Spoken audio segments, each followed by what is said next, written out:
Mela, l-aħħar riżultati juru li fil-Kunsilju Lokali l-Partit Laburista ġab 58%, fil-waqt li l-Partit Issa ġab 39.8%, l-Indipendenti 2.2%, kif qalet Lidja bejn il-Partit Laburista u l-Partit Sistem 47,000 vot. Bħala postijiet għanna rebħu 47 Labour u 17 il-Partit Nazzjonalista u 2 ħaltin. Bħala kandida għaw kunsilliera 268 il-Partit Laburista, 192 il-Partit Nazzjonalista u 4 indipendenti. Riżultat, David, li meta taraħ, anke meta tara l-mappa, speċi għalik ngħidu tal-biża' le? Ekku, huwa riżultat diffiċli ħafna, huwa riżultat li ma tistax ma xammarx il-kmiem u tibda taħdem. M'għandniex żmien għal battibekki ta' dak u tal-ieħor fil-Facebook, mhux dak. Aħna rridu ninżlu fit-toroq man-nies, nitkellmu magħhom u nagħmlu t-tibdil li għandna bżonn nagħmlu. Imma mhux tiġà saru, dal-disfors tiġà saru jiena. Le, hemm nies li għadhom mhumiex qegħdin jifhmu l-politika tagħna u aħna rridu d-dmir tagħna li ninżlu ħdejhom u nkunu magħhom. U naħseb li din hija importanti għaliex aħna għandna politika tajba. Ftit nies jikkritikaw il-politika tagħna. Ftit nies jikkritikaw il-politika ta' edukazzjoni tagħna, tas-saħħa tagħna, l-ekonomija li aħna nixtiequ, l-viżjoni Ewropea tagħna. Imma issa rridu waħda mill-problemi li għandna li naqdu l-kulħadd on board flimkien. Għaliex inti ma konċett taqbel, Robert? Għax surreali. Għaliex il-viċi kap tal-tieni l-akbar forza f'pajjiżna qed jerfa' salib li mhuwiex tiegħu. U jiena din inħossha wisq. Għaliex jiena xar snin ilu fuq skala ferm iżgħar, jiena ddewni minnha din. U jiena illum jien dak li jien minħabba l-esperjenza li qed jgħaddu dawn in-nies. Tajjeb. U il-mod kif jiena nirreaġixxi għal politika biex nuża tagħhom huwa proprju il-prodott ta' dak li għaddewni minnu dawk illi qed jgħaddu lil David Aġus, lil Adrian Delija u lil kull min b'xi mod jagħti sostenni lil Adrian Delija f'martirju. Ħanispjega l ftit. Dina għaliex. Ma xi rid jiġi għax konkret. Ħanaraw minn fejn għaliex qegħdin din is-sitwazzjoni. Din hija l-ewwel darba, l-ewwel elezzjoni wara l-ikbar gidba faħxija storika politika li kellna f'dan il-pajjiż wara il-famuża e-grant. Din hija l-ewwel test elettorali, il-poplu wieġeb, bla dubju ta' xejn. Din hija l-ewwel darba fejn in-nies hemm barra huma aljenati għaliex mhumiex qegħdin jifhmu. Mhumiex qegħdin jifhmu kif il-kap leġittimu għax David Tek jiġi jgħid xina naqbes għal Adrian Delija. Dan huwa kap leġittimu, kap li telaq kollox, avukat bravissimu, telaq il-karriera biex jerfa' lill-Partit Nazzjonalista minn qiegħ u qed jiġi trattat b'dan il-mod. Mhux ovvja nissimpatizza miegħu, hemm bżonn inkun fil-partit tiegħu, le, ma jien uman. U jiena nħoss. U allura iva nibqa' ngħid li Adrian Delija huwa l-kap leġittimu. U meta jiġi trattat b'dan il-mod, ċertament in-nies qegħdin jiġu aljenati hemm barra. Kellna il-Partit Nazzjonalista kellu kandidatura. La dubju ta' xejn.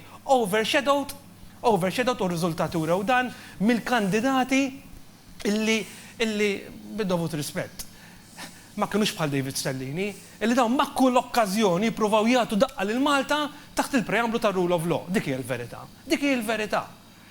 David Stellini huwa l-persuna illi qiegħed on record jgħid illi qal jekk jiġi qudiemi vot sakemm ma jsemmix 9 pajjiżi oħrajn illi allegatament għaddejjin mill-istess issues, problemi finanzjarji bħal tagħna, jien ma nivotax. Dak huwa David Stellini. Però, ovvjament, il-poplu, wara Xarabank, wara l-David Kaza, ċertament, Xarabank kellu, m'għandix dubju li kellu effett. Reġa' għażel il-David Kaza, ma jimpurtax. Dak huwa il-riżultat leġittimu wieħed irid jirrispettaħ, però fl-aħħar mill-aħħar wieħed ma jistax jinjora lil Joseph Muscat. Joseph Muscat huwa fenomenu f'dan il-pajjiż. Joseph Muscat kisser il-modalità tradizzjonali u għamel dak li ħafna kienu jgħidulu klixe il-moviment illi fih il-Partit Laburista u fih oħrajn li mhumiex Laburisti, però jħossuhom komdi mal-politika ta' Joseph Muscat. U hawnhekk forsi nikkritika lil David ħaġa żgħira. Jien ma naqbilx ma' David meta jgħid li olew il-kontijiet tad-dawlu l-ilma. David, Joseph Muscat solva il-problema tad-dawlu l-ilma u naħseb illi kienet l-ewwel kien il-preamblu kien hemm l-ombudsman, kien il-preamblu.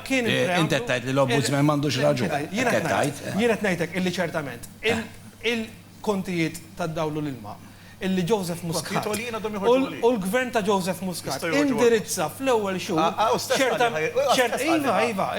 fuq il-computations ċertament fuq il-computations ir-realtà hi illi Konrad Mizzi mill-iktar li kellu kritika kien strumentali biex illum fl-2019 il-poplu Malti ħallas konti ta' dawn il-ilma li huma inqas minn dawk illi kienu jħallsu f'amministrazzjoni preċedenti. Li għax se konkludi, Frank. Bil-rispett il-prezz ta' żejt bħalissa huwa 25% ta' dak li kien fi żmien Gonzi. Jiġifieri tittajt kollox. Jekk kien żejt qed nixi bil-150 u issa qed nixi bil-40, issa imma dak l-argument. Bħalissa il-Partit Nazzjonalista qiegħed jiffaċċja sitwazzjoni serja. U naħseb jiena illi jrid jieħu l-passi meħtieġa. Il-passi meħtieġa huma number 1 fil-Partit Nazzjonalista u fl-ebda partit ieħor m'hemmx lok għal mibeda. Min mhux ħajaċċetta da m'għandhomx bżonnu l-partit ir-rapport li sar ta' 5 snin ilu meta tilef 2013 tilef l-elezzjoni 35,000 vot kien qed jgħid din hija mażra mon il-Partit Nazzjonalista. U dika irid jinqata' minnha. Il-partit ma jistax ikun assoċjat mal-mibeda. Min ma jridx jaħdem hekk jitlaq. Nippreferi nara l-Partit Nazzjonalista jiena jitnaddaf u jitlef imma jkun nadif. Ma jkollux dil-mibeda. U jien nassigurak li dawk il-111,000 votant dawk huma nies mhumiex voti, dal-kliem iridu jisimgħu, daw il-gvern ma konvinċihomx li jmorru biex jivvotawlu, u allura qegħdin hemmhekk il-Partit Nazzjonalista jista' jappella lihom u jiġbidhom leh. U nawguralu li jagħmel hekk. Issa, Delija għandu jiffaċċja l-Kunsill Ġenerali? Konsensasja wkoll. Number 1. Dana meta hu ġie elett mit-tesserati. U qal illi se jagħmel sal-elezzjoni. Mela tiġa qala qabel, number 1.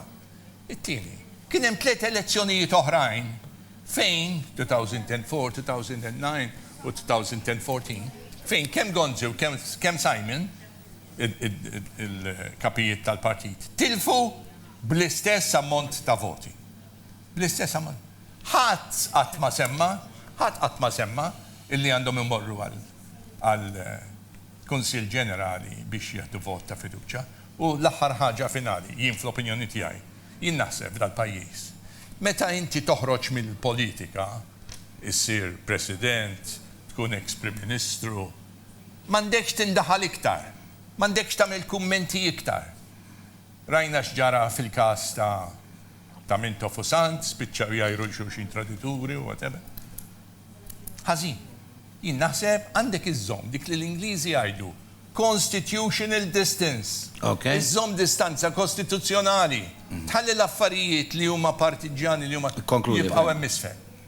Imma tindaħanx fihom għax ma jagħmilx ċi. Ok, David, ma tantx għandna ħin, ġifieri. Jiena l-appell tiegħi huwa biex daw kollha li għandhom f'qalbhom il-Partit Nazzjonalista jiġu għand il-Partit Nazzjonalista jew ċempluli 7942-3101, in-numru tiegħi jafu kulħadd, dekk hemm bżonn niġi jien id-dar tagħkom u jekk hemm bżonn inġibkom jien ġod dar ċentrali tagħna. Il-partit tagħna huwa tagħkom. Aħna m'aħna xejn. Aħna ġis għodda biex naraw li l-politika tal-Partit Nazzjonalista li nemmnu fiha timxi l-qudiem biex pajjiżna jkun aħjar. U jiena ċert li jekk naħdmu flimkien u nkunu lkoll flimkien dan ir-riżultat li jiġi llum ma jerġax jiġi għall-Partit Nazzjonalista. Konkludi. Jiena Peppi ngħidilhom dawk kollha li għandhom f'qalbhom lil Malta jiġu fil-Partit Laburista. Jiena ma naqbilx ma' Robert Mużumeċi meta qal lil David Aġus illi jitħassru għas-sitwazzjoni li sabruħu fija. Jiena nemmen illi s-sitwazzjoni li l-Partit Nazzjonalista sabruħu fija Simon Adrian Delija għandu parti minna. Għaliex Adrian Delija spiċċa vittma tiegħu innifsu. Adrian Delija illum huwa il-mexxej, il-kap tal-Partit Nazzjonalista u għandu jkunu illi jgħidilhom il-partitarji tiegħu, il-kandidati tal-Parlament Ewropew, isma' ejjew nibdew, ma nistgħux nibqgħu sejrin bis-sitwazzjoni li tmorru barra minn pajjiżna u tajdu kontra pajjiżna. L-ewwel ma trid iġġib laqda fost il-Maltin. Inti ma tistax tippermetti lil-Maltin joħorġu barra mill-pajjiż u jattakkaw lil pajjiżhom. Jiġifieri jekk mhux se jagħti sinjalu bħala kap jiena lit-tifla tiegħi jiena ngħidilha fejn sejra ħażin tija direzzjoni, il-kap qiegħed hemmhekk biex jagħti direzzjoni. Il-viċi kap qiegħed hemmhekk biex jagħti direzzjoni. Jiġifieri jridu jkunu huma biex l-ewwel jgħidulhom isma' ejjew nuru imħabba lejn pajjiżna, ejjew meta nkunu barra mill-pajjiż ma nkomplux nikkritikaw. Kif imbagħad jagħmlu dik il-parti li hija ovvja għalina bħala partit, imbagħad jibdew jittekkiljaw lilhom infushom. Aħna bħala partit Pep illum ksibna riżultati eccellenti, għandna riżultati illi ksirna l-istorja bihom għaliex fostna tirrenja laqda għandna partit illi jħares il-qudiem, partit illi qatt ma beża mir-riformi, partit illi biddel il-pajjiżna minn deficit qed nirreġistraw surplus, naqqasna il-faqar b'mod drastiku, kellna azzjendi li ġibnihom fuq saqajhom, tajjeb illi nsemmi wkoll il-pagi tal-membri parlamentari li wkoll hija riforma fil-manifest elettorali tagħna illi se nkunu qegħdin naħdmu fuqha u bħala partit mhux qegħdin biss nirrikonoxxu dak li għamilna ma mħarsu l qudiem biex inkomplu naħdmu fuq il-manifest elettorali tagħna u nkomplu nġibu riformi bħal in-nisa fil-Parlament tagħna aħna lesti biex nagħmlu riformi fil-Parlament inħarsu l-qudiem għall-isfidi li għandhom il-familji tagħna, sfidi li qabel il-familji tagħna kellhom l-isfidi tal-kontijiet tad-dawl u l-ilma, kellhom l-isfida biex jħallsu it-trasport tal-iskejjel tat-tfal tagħhom, kellhom l-isfida li jħallsu l-eżamijiet tat-tfal tagħhom, dawk huma sfidi li indirizzajnihom, però llum il-ġurnata jista' jkollhom sfidi oħrajn. U aħna kommessi li dawk l-sfidi nindirizzawhom u nkomplu naħdmu favur il-familji Maltin u Għawċin. Nirringrazzjak, Robert. Jina Malajrem, ma taħdem. Jina illi nawgura sinċerament, jina naħseb li dan huwa pajjiż żgħir, pajjiż li minnu nnifsu jeffordja l-konnettività, jiena forsi ġej minn ġoraħal u allura wieħed jgħix mal-ieħor, wieħed jgħin lill-ieħor u naħseb il-politika għandha tkun hemm biex wieħed jara fit-tajjeb tal-ieħor. Il-mibeda, issa jiena naf li inti għandek ir-riservi fuq il-kelma mibeda, bħalma qal Ben Tajjeb Frank, ma hemmx lok għaliha. Jekk il-Partit Nazzjonalista mhux se jagħmel statement ċar, konkret, billi dawk li hemm viġenti llum li jiena m'għandix dubju li dawn in-nies dejjem wel. Tajjeb, dejjem wel. Però jridu jagħtu messaġġ ċar u ma jistgħux jibqgħu jibżgħu mill-Occupy Justice, ma jistgħux jibqgħu jibżgħu b'kull rispett kollu minn kull editorial tat-Times, ma jistgħux jibqgħu jibżgħu mill-blogger Manuel Delija, daw iridu jasserixxu ruhom u jgħidu isma' aħna għandna kap leġittimu u nistgħu nimxu l qudiem. Nirringrazzjakom tal-li kontu magħna, Robert, David, Lydia u Frank. Ħamorru għal-break, niġu lura x'għandna iktar biografiji u iktar affarijiet taraw hawn.